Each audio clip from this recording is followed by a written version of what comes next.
Kevin, when you kind of look at offensively, not just being able to get going, but to get going with pace tonight, just how important do you feel like that was for you, both for tonight and for moving forward? Yeah, I mean, I give these guys a lot of credit because they came in, obviously after a really tough outing at Nova, and they gave me 2 great days of practice.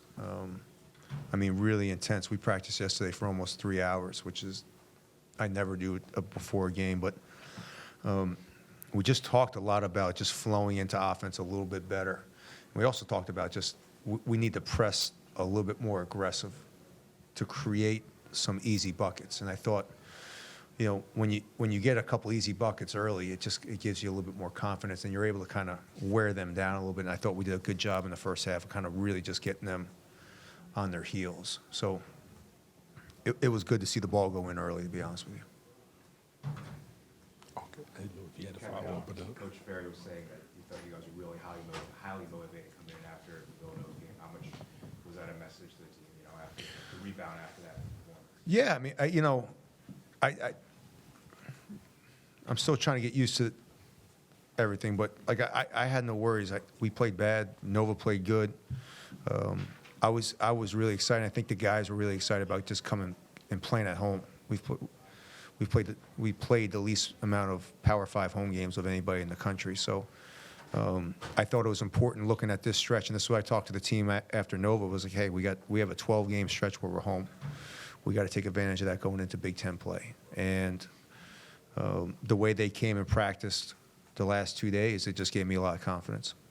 I was going to ask you about that coming back home. You had mentioned at Villanova that you were looking forward to coming back here. Did you feel like it was sort of therapeutic for the team as a whole? Yeah, I mean, I think it's why we got off to such a great start last year. Was we had 4 home games where I was able to work through a whole lot of issues with the team, and we were able to sit there and practice and watch. Like, tomorrow we get to watch film for an hour, and then we get to practice, and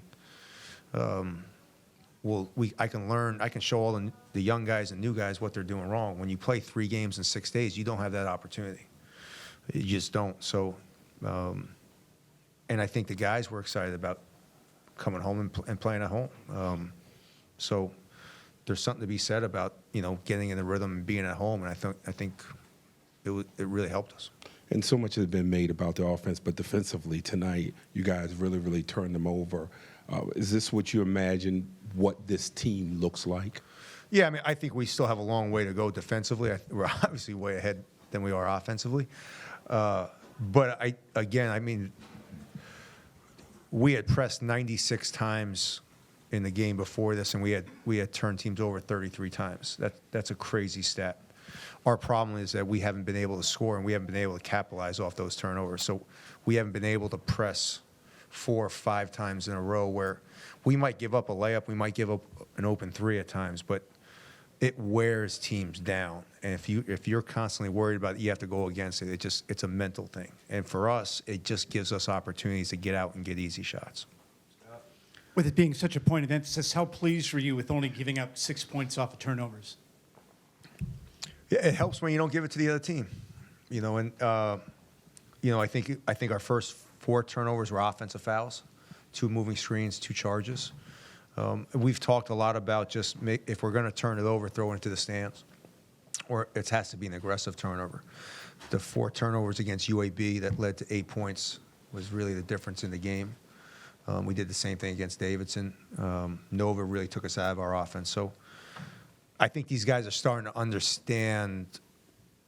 Again, the 3 older guys get it, but when you have so many new guys that haven't played, getting them to understand 1 turnover leading to a fast break layup, the difference that makes in a game, that just doesn't happen after 1 game. It takes 4, 5, 6 games, and they're learning. They're starting to understand it a little bit.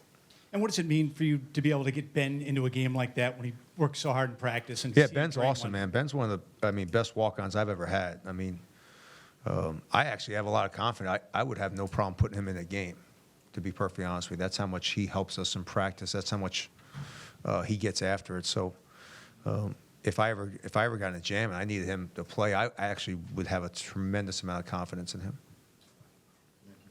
Kevin, not just coming home, but also growing that lead so early in the first half, getting 10 players to play 10 minutes. You mentioned it taking a while for them to start to understand, but this is the experience that really helps them do that. What was it like to be able to see that before you get into Big Ten play?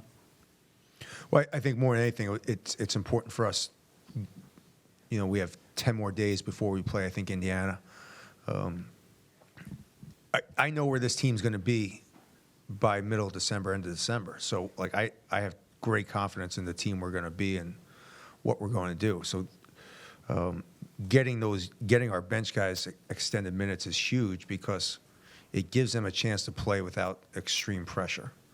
And it's really hard when you're a freshman, you're a guy that hasn't played a lot of minutes before, and you're a sophomore, to have to now come in and play at a high level when you haven't done it a whole lot. Is that it? Phenomenal. Oh. Hi, Coach.